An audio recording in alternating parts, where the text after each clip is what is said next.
Vaccinez-vous pour pouvoir vivre normalement. Avec le vaccin, il vous sera possible d'obtenir un pass sanitaire et ainsi de vous rendre librement dans les cafés, les restaurants, les lieux de culture, de sport, de loisirs, sans test PCR. Être libre dans une nation comme la France implique d'être responsable et solidaire. Je compte donc sur vous.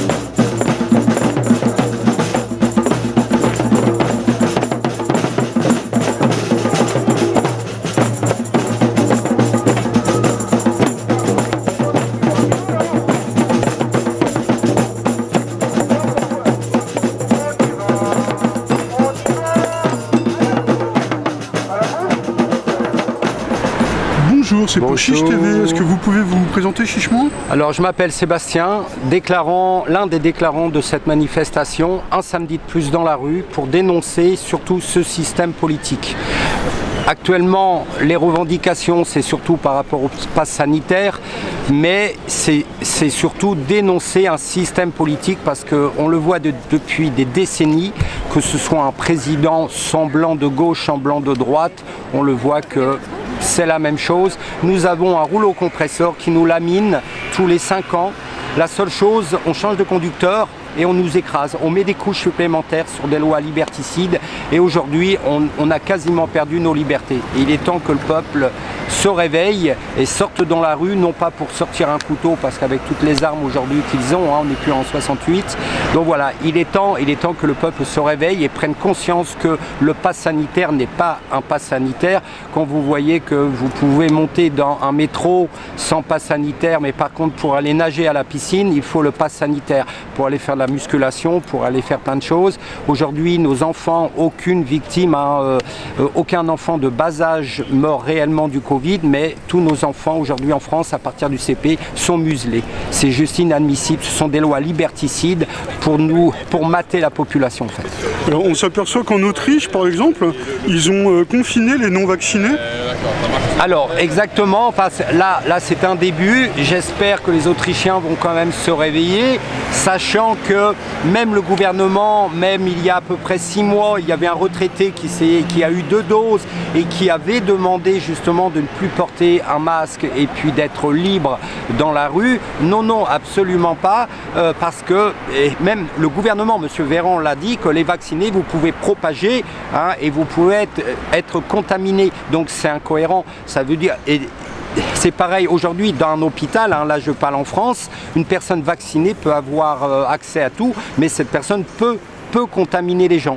Donc effectivement, en Autriche, on peut se poser plein de questions. On voit bien que nous sommes dans une guerre mondiale et non une guerre nationale. Et il faut que ce soit autrichien, mais tous les pays, on est tous concernés, quoi. C'est inadmissible. Il y a une discrimination, il y a un clivage. C'est juste incroyable comment la population a pu se faire manipuler par les grands médias mainstream qui ont fait un travail exemplaire.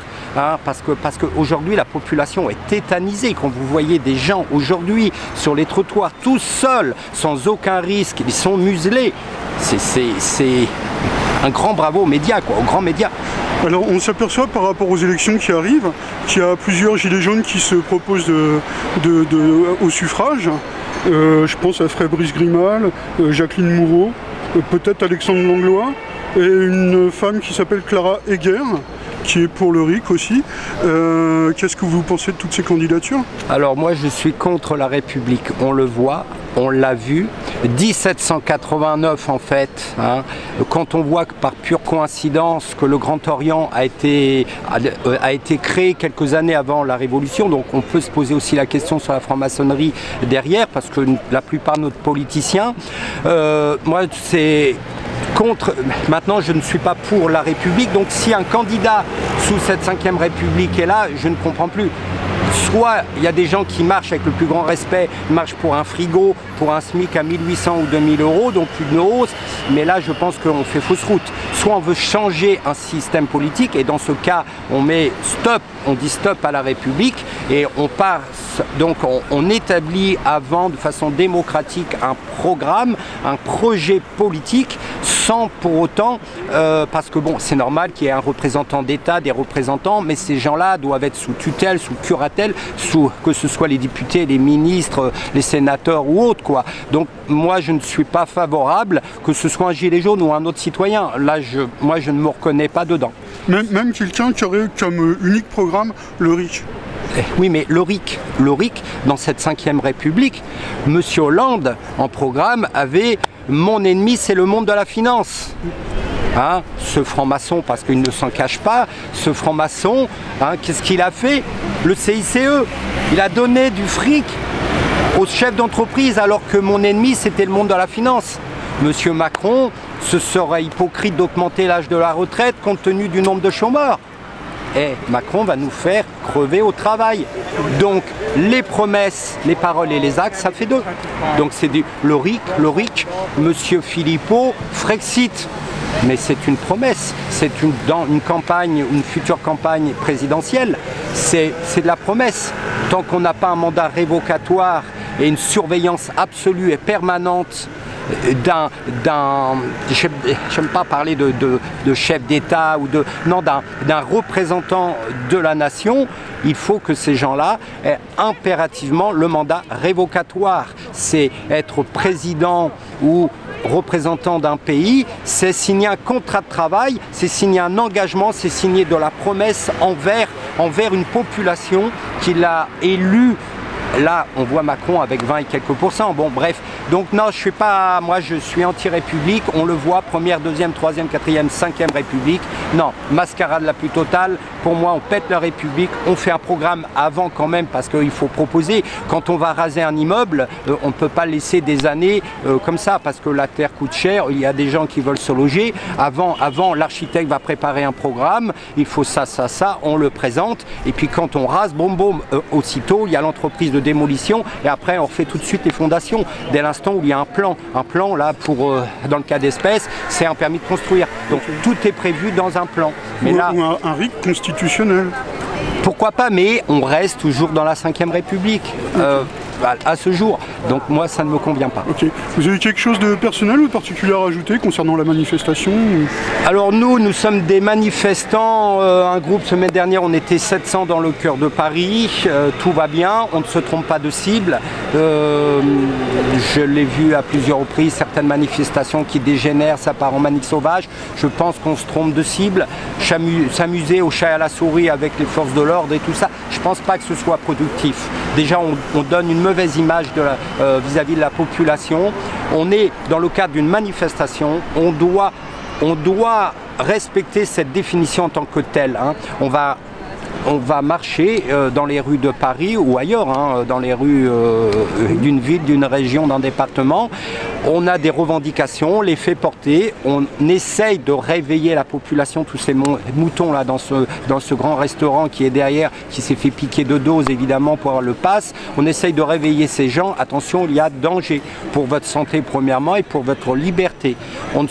Une liberté ne s'achète pas à coup de piqûre, quoi. On va où? Donc voilà, on a une revendication, des revendications, mais avant tout on doit respecter un trajet, un itinéraire, hein, avec un horaire et des revendications que l'on porte. On fait ce que l'on peut, mais dans le cadre toujours d'une manifestation. Ben, je vous remercie beaucoup, je vous souhaite une bonne manif. Avec plaisir, à bientôt. Au revoir. Plaisir.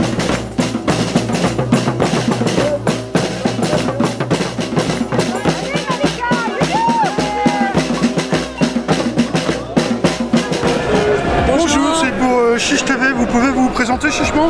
Oui, bonjour, donc je m'appelle Gaëlle, je suis de région parisienne, je suis fonctionnaire territorial au sein d'une mairie et je suis en fait réveillée face à toute cette situation depuis avril 2020 lorsque le professeur Montagnier a été traité de sénile, de fou, dès lors où il a dit mais dans le génome du coronavirus, dans le virus, il y a une partie de VIH et que trois jours après être passé dans les mainstreams, tout a été censuré, on l'a traité effectivement de sénile. Donc ça m'a ouvert les yeux et j'ai deux bonnes raisons aussi d'être particulièrement réveillée. Donc je me bats pour récupérer nos libertés, contre la vaccination obligatoire qui pour moi n'en est pas une, c'est une thérapie génique en phase 3 d'essai clinique. Donc moi j'ai deux raisons pourquoi je suis sur place à me battre, mais au quotidien essayer de réveiller les gens autour de moi, mais c'est vrai que je suis pas très, je suis un peu trop radicale, donc le message passe pas toujours bien, mais j'ai deux raisons d'être réveillée. C'est que moi-même j'ai été élevée par une mère perverse narcissique, manipulatrice, donc qui ne me faisait que du chantage durant toute ma vie quand j'étais jeune. Et là aujourd'hui c'est tout de suite ce que j'ai perçu au sein du gouvernement et de leur politique extrême. Et d'autre part, je me suis battue contre un cancer du sein il y a 6 ans. J'ai fait confiance à l'époque en la médecine, ils m'ont sauvée. Donc c'est pas pour me foutre un produit expérimental dans les veines. Si je dois décider d'avoir de nouveau un cancer, c'est moi qui le décide. C'est pas le gouvernement et c'est pas un état totalitaire tel qu'il est mis en place aujourd'hui. Voilà, donc je fais tout un tas de manifs, un petit peu tous les mouvements et en parallèle je suis photographe à mon compte, en auto-entrepreneur et j'ai l'intention de faire un bouquin un petit peu pour relater tous ces faits depuis plus d'1 an et demi à travers mes images et pourquoi pas récupérer des témoignages ou des gens un peu plus médiatisés. Enfin voilà, donc je suis très contente d'être là et fière d'être résistante. Ah oui, j'oubliais, mon grand-père paternel était médecin dans la résistance et mon autre grand-mère cachait des juifs pendant la guerre. Donc je ne peux être qu'ici, je ne peux pas me mettre la tête dans le sable et ignorer tout ça.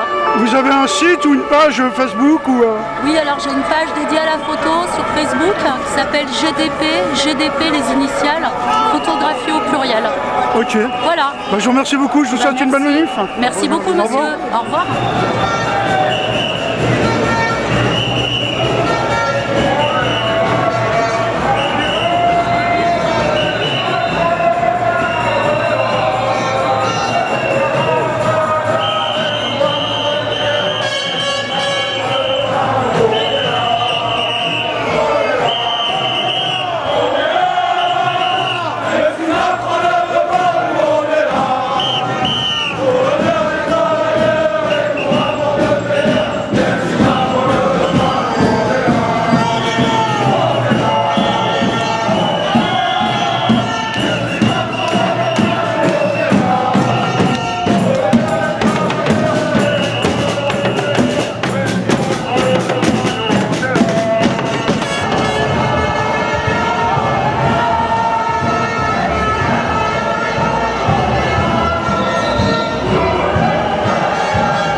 journalistes, on a écrit le cahier de vacances des Gilets jaunes pour contrer la propagande gouvernementale qui a été faite autour du mouvement des Gilets jaunes et qui continue.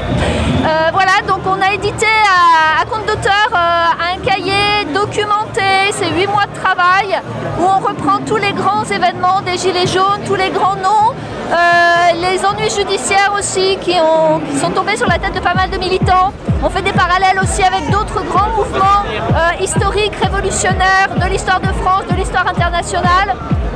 Voilà, n'hésitez pas à venir nous voir en manif, on est là tous les samedis. Et puis vive les Gilets jaunes. Est-ce que vous parlez du RIC dedans?